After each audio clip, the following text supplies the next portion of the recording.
or going up to 7 billion, it's going to be a completely different world. And yes, you can afford to stay unconnected, I mean, in the sense that you can, if you want, still disappear.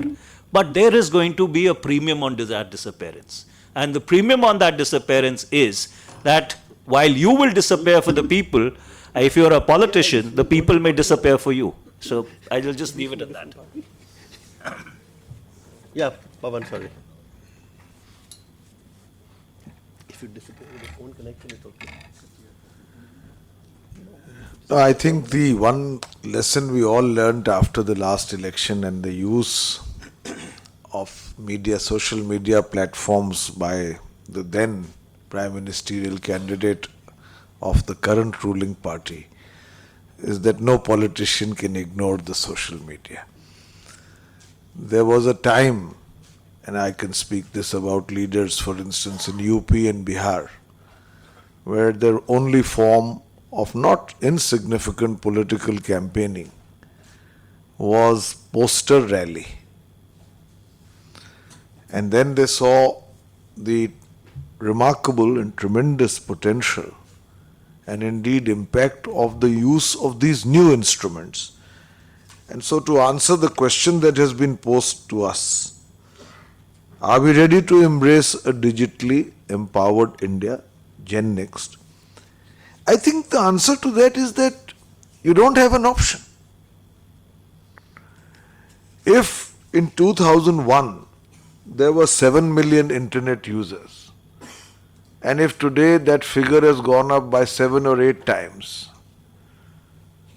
and if 40 million, 50 million Indians are online every day, if 30 million new people are adding to the digital world, cyber world, year on year in India, how can people who deal with people, politicians who deal with people, ignore this tool? So they have to be prepared for it. My real question is, are they prepared for it? Jay gave the example of voting in parliament. Just to assure you, it happens in the Rajya Sabha also.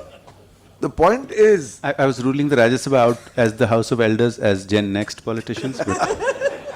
That's the other great contradiction. Now, some of the younger people are in the Rajya Sabha, not myself, but I know many others. And some of the people who never seem to lose an election are in the Lok Sabha. They are well past their prime. But that doesn't matter. And Meenakshi and you are an exception, as is Manish, when he was there. The point I'm making is, are we prepared? I see a great many politicians who really are not aware. And I think one of the reasons for it is because we are quick learners for new technology which empowers us and helps us to leapfrog what would be the conventional evolutionary pattern in development. We can take to new technologies. And I tell you, when the mobile subscribers came to Bihar, there was a great deal of cynicism whether this poor state would adapt my mobile technology. And to my own surprise, when I checked the figures, the total electorate of Bihar is some 5.6 crore, and the total number of mobile subscribers is 5.4 crores. So it has been one of the fastest growing industries. People learn to use it. People adopt the technology. But have they created enough pressure on the politicians? I wonder. Is there a hype involved here? I mean, to create a digital India, which is a laudable goal, you need broadband highways. You need universal mobile coverage if possible. You need public internet access. You need supply of power. You need funds. I mean, at one estimate is 70,000 crores, 80,000 crores is the estimate to provide the, those fiber linkages to all gram panchayats. So, where is the money? You need digital literacy also, education. How many people in a constituency are today constituting a critical mass vital enough for a politician to equip and adapt himself to respond? Beyond those who come from Delhi or from urban areas. I agree that the smallest town is now the largest village and vice versa. There is a blurring of lines, but that is still one of the issues that we need to face. And so I am saying there is a third factor here, and I'll end here, Sunil. There is also some degree of discounting going on of the message being conveyed through the social media platforms of a digitized India. The kind of, you said fingers, what was your terrific expression? Fingers on keyboard. Or, yeah. And these are very filthy fingers very often. The kind of messages that are being communicated, the kind of coordinated attack, the kind of misinformation that is being spread. And many politicians face it day in and day out. And it's easy to organize. I'm told there is an office where 500 people work 24/7 whose only job is to do this. And so politicians also are developing, in a sense, an antibody to this. I know of stories of misinformation. I know we all can become gullible to it. Or not necessarily. I mean, there was 2 days ago a picture, a very inflammatory clip that came on television of a policeman using a brick at a woman. It's shocking. Anybody who saw it was outraged. And then the nuances of it is coming out. I don't know what version is true, and I'm not interested except that the police should behave itself, and especially where women are concerned. But the fact is that nuances of that truth, which was projected as self-evident and beyond question, is happening in 48 hours of that incident. So there are the minuses also of a digitized media. I mean, I'm talking in the context of politicians. I have no doubt, and I'll finish here, that it is an exceptionally empowering tool. And if it can equip, forget politicians, if it can equip citizens to hold politicians to account, I think politicians will take greater notice of it. Thank you. Thanks, Pawan. I just want to, there are a couple of points I want to take off from what Manish said to begin with. That, basically he said that it's too early to talk about social media being a tool of accountability. It's more of a tool of it's an interface here. So I just want to get a quick reaction from everybody, starting with you, Jay, since you said you have these, the small WhatsApp groups in different little parts of your constituency. Can everybody, as I said to begin with you, give me examples of where, let's say, the communication between you and your constituency has changed. Let's say 5 years ago, somebody wouldn't have asked you this question. Now suddenly they did. And then what did you do? Did you just say that, listen, I'm sorry, but the Jal board doesn't report to me. By the way, that's something you should talk to your MLA about. So what did you actually do? So I think give me real life examples in this case. I partly agree with Manish when he says that, first of all, the numbers of people in most constituencies who are on WhatsApp is still, in thousands, not in lakhs. Yeah. And also the systems are not yet there, but it does provide an interface, like he said. And you can do an @JayPanda Twitter and just say this is not working. So. Well, most people in rural constituencies still don't have access to Twitter. Okay. But let me explain what happens. So what happens is, behind the shield of online persona, people get bolder. And you can see they ask very blunt questions, which they would hesitate to in person or in any other medium. Secondly, because it is multimedia, if for example a minister goes and inaugurates something and says, I've inaugurated a lift irrigation point, you'll see on a WhatsApp group, immediately within the next few hours, photographs of defunct lift irrigation points which were inaugurated 5 years ago or 10 years ago, not functioning. And this is happening to you regularly? This is happening regularly. Okay. So this kind of accountability is already beginning to happen. Now, in any case, I spend about 15 days a month in the field. So I'm a little bit better equipped because I'm in the ground already, and I've been doing this for 5 years. So when people come back to me, I face the same problems as any MP, where the expectations are very high and they expect you to do every elected representative's work, from corporator all the way up to Prime Minister. So it's very hard to say, look, this is not my job. When 500,000 people have... You could say, elect me to the Prime Minister's job and then I'll do it. You could. Well, look, when more than 500,000 people have voted for you, they have a right to demand whatever. Sure. So it's getting into the semantics of the issue is probably not advisable in the heat of the moment. Okay. And being more receptive and listening to their problem and demonstrating that you are committed to addressing their problem is more important right there and then. And discussing the semantics of, look, this is what I can do and this is what I am doing, is probably done when cooler heads are prevailing. But would you agree with what Manish said, that this is as yet not a tool of accountability? It's just a better interface right now. No. I think it is not yet a well-structured tool of accountability. So I partially agree with Manish.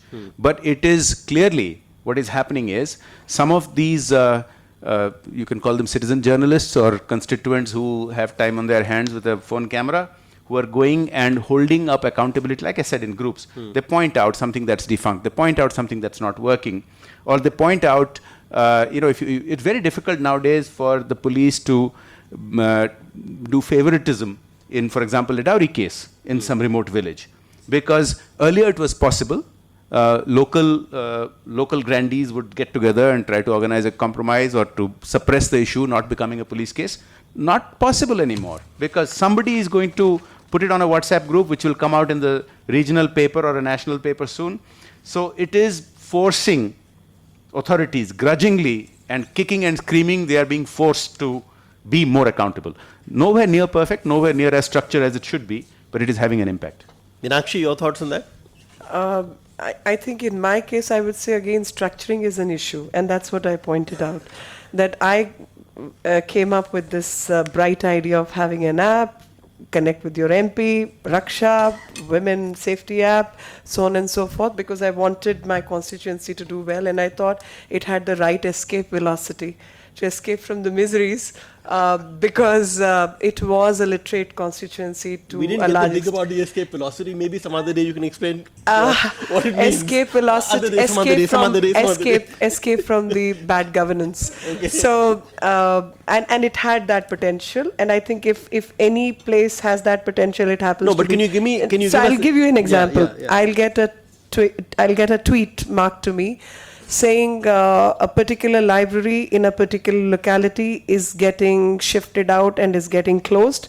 Kindly act on it. So I immediately put that tweet. I instruct the office, write a letter, find out. Now I don't get to know who runs that, under which ministry or which department it comes. All that job is mine to discover, to figure all that out. And I only get Rajendra Nagar, Delhi Public Library getting closed. So you have to figure out who runs it, who has to manage it, why it is closing, how it is to be done. But I did it, and that got sorted.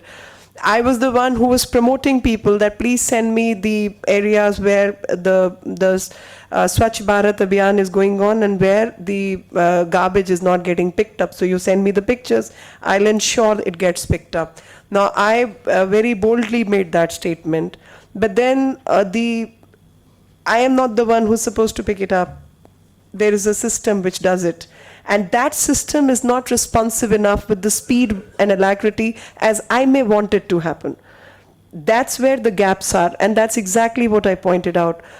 I get connected from my electorate through internet and in the form of emails, SMSs, messages, and I'm constantly at it. Now, interestingly, nobody understands the burden of running that kind of office where your MP is accessible, your office needs to answer it, answerability, which you don't directly control. So For basically, example, you're saying that you've got a digitally empowered electorate. Now you need digitally empowered MPs who can actually get people to work. No. MP is very, very empowered. It's the bureaucracy, which is not responding to you guys. and which is not responding. So it is repeatedly If garbage needs to be picked up, it's not my job. If a particular road needs repair, I can only tell people. I mean, MP lad funds, I ensure that it gets out in the first go, but it has to be made on the ground. That is a bureaucrat's job, which is not happening. So what I'm trying to emphasize is there's a system under which a person like me would want responses to happen, and those responses are dependent on people who are probably still coping up with the systems and have not learned to cope up, whether voluntarily or involuntarily or just sheer inertia. Either way, that responsiveness needs to get on board. And for me, I was the first one to tweet that and say, for me, internet is the new God, because it empowers everyone if you use it right. But the wisdom lies with you how you use it. And if that wisdom's not going to come to Delhi government and other who need to answer, then what can a poor MP do? Okay. Manish, your thoughts on that, since you raised this issue about, the fact that unless you bring in a right to recall, perhaps it won't be an issue. It cannot be a tool of accountability. To what extent do you share what Meenakshi is saying, that listen, that we are getting to know what the problems people are facing, but frankly, we aren't in a position to do much about it because, the work has to be done by some municipality or something like that? Well, obviously, email cannot pick up garbage. Garbage has to be physically picked up. So therefore, there is a dichotomy out there, which needs to be addressed. You see, basically the problem is you have a multiplicity of authorities. Authorities which have different responsibilities, different jurisdictions. There is an impatient citizen who obviously feels that his issues should get redressed. He's not concerned as to, whether A is addressing them or B is addressing them, or to whose remit that it falls. So these are all real issues which, as you go along, you will have to sort out. Then also is the question... How will those get sorted out, by the way? Well, first of all, you'll have to, build capacity in the back offices of public representatives. If, let us suppose, you are a corporator who has a constituency of 100,000 people, and those 100,000 people, or a bulk of them, happen to be online, with the kind of capacity which is available or the kind of resources which are available with him, I'm afraid he will never be able to keep up. Forget a member of parliament, who has X million number of constituents who are spread all across a geographical area. So therefore, the capacity building has to go along. So when you're going to talk about a digital India, or you're talking about a digital Bharat, where is the capacity within government to be able to really absorb, assimilate, and respond to it? So what you are going to see over a period of time is, as the instruments of information dissemination proliferate, the load on the governance systems is almost going to become an overload. So till the time you do not re-engineer governance processes, there is no way that this gap between expectation and delivery will ever be fulfilled. That sounds, like something most governments would say. Would you agree with that, Pawan? That as you said, what Manish is saying is becoming an overload, and you don't have the capacity to deal with it. So it's actually a lot of information. It's a lot of very angry people, and it's now people who say, "Listen, I told this guy earlier on. You could say you never let me know. I never knew that these teachers weren't coming." But now this guy saying, "Listen, I've been telling you every day. I've been sending you a WhatsApp message saying the teacher is not coming. What are you doing?" How do you deal with that? I really feel that it's not a black or white. The nation situation. wants to know. The black or white situation. See, in any process of accountability, information is a factor. It may be an inadequate process. It may not be able to trigger the most effective responses. But one of the problems in the past was that the example that was given by Meenakshi ji, at least someone could reach an MP directly through the click of one key and inform her that there was something happening in her constituency which should not be happening. And at least she read it. Now, of course, there's no lightning rod that she reads it and action takes place. And in that sense, I think sometimes there is an overload. Sunil, please appreciate the fact that one of the big problems is how to sift through the kind of messages you get. Yeah, we'll just come to that in my. And you get hundreds of messages. Which one is legitimate and which is not?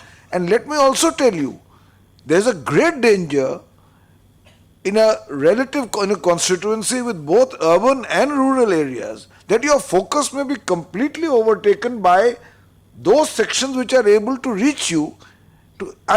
Let's say 2,500,000 gram panchayats are yet to be connected.